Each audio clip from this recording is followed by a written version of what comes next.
What's up, Live Lean Nation? Brad Castro, LiveLeanTV.com. Now today, I wanna give you an introduction to fighting fat. So in particular, I'm going to cover 2 common misconceptions that so many beginners get wrong when it comes to fat loss. But before I share these 2 common fat loss misconceptions, let me just say this. If you just can't seem to lose fat, or maybe you've lost fat in the past, but you then put it back on, I truly do feel your pain, like straight up. One of the reasons that this is happening is more likely than not, you've been following the wrong fat loss strategy. And I'd be willing to bet that the majority of the information that you are hearing is from the mainstream media. Now, this happened to me back in 2009, and so many of our clients have told me the same thing. But before I get into the 2 common fat loss misconceptions, let me just give you a little introduction about your fat cells. Your body has approximately 37 trillion cells. Now, approximately 30 billion of those cells store fat. Now, 30 billion fat cells may seem like a lot, but it actually only equals 0.08% of your overall cells in your body.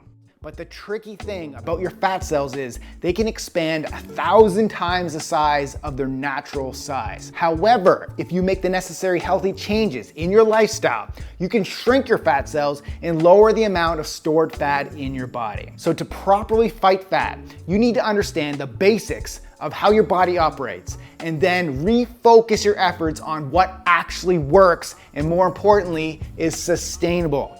This means you have to block out all the common misconceptions about losing fat that has been inundating the media and stay focused and consistent on what works. So guys, here are the 2 of the most common misconceptions about losing fat. Misconception number 1, focus on losing weight.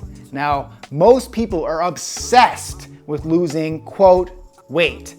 Every morning, you wake up, you walk to the bathroom, and you get on the scale. If the number is lower than the day before, you're happy. If you're currently doing this, I want you to nod your head right now. Okay, now smack yourself in the head. Just kidding, guys. Be nice to your body. So focusing on losing weight on the weight scale is the wrong approach. You need to focus on losing weight from fat, not just overall weight. Now, by just focusing on losing overall weight, many people take drastic measures like starving themselves to death with excessive low-calorie diets and over-cardioing themselves on the treadmill, which is basically turning you into a skinny, weak, and energyless zombie.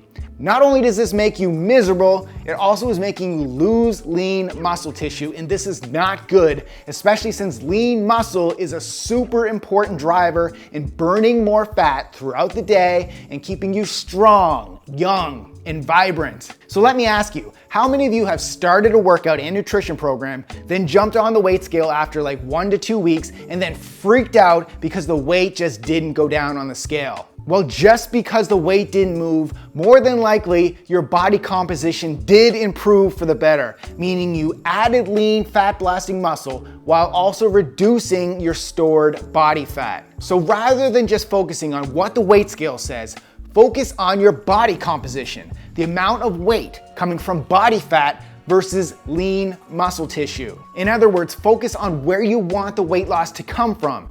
You need to maintain and build lean muscle while losing your health-stripping excessive body fat. Now, I've done another episode on methods to measure your body fat percentage, and I'll link that up below. Or you could simply just take your measurements. If your belt buckle is loosening, that's an awesome sign that you're on the right path, even if the weight scale isn't moving. Focus on the right outcomes that you want. Okay, misconception number 2, eating foods low in fat to lose weight. So how many times have you been told that dietary fat in foods is the main contributor to producing excessive body fat? Well, at the same time that this low-fat diet phenomenon was heavily promoted in the media, it was also the same time our society gained the most body fat.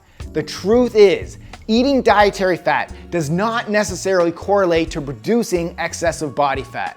Excessive protein, and especially refined sugary carbohydrates, can also be converted into body fat. Sure, there is the law of thermodynamics that states if you're in a calorie surplus, you'll also add body fat. But another way to fight fat is balancing your body's hormones. The human body has an amazing combination of hormones that are directly controlled by the nutrients you eat, the quality of exercise that you participate in, and your lifestyle and environment. If your hormones are out of balance based on eating the wrong foods, your body has the ability to produce excessive hormones such as insulin that then turns your body into a fat storing machine. One of my most popular episodes was on how to turn your body into a fat burning machine. So I'm gonna link that up down below as well. So just because you buy low fat food does not mean you're saving yourself from producing excessive body fat. So do yourself a favor and do not fall into the low fat trap. Bottom line guys, living lean is about consuming thermogenic foods that help increase your metabolism,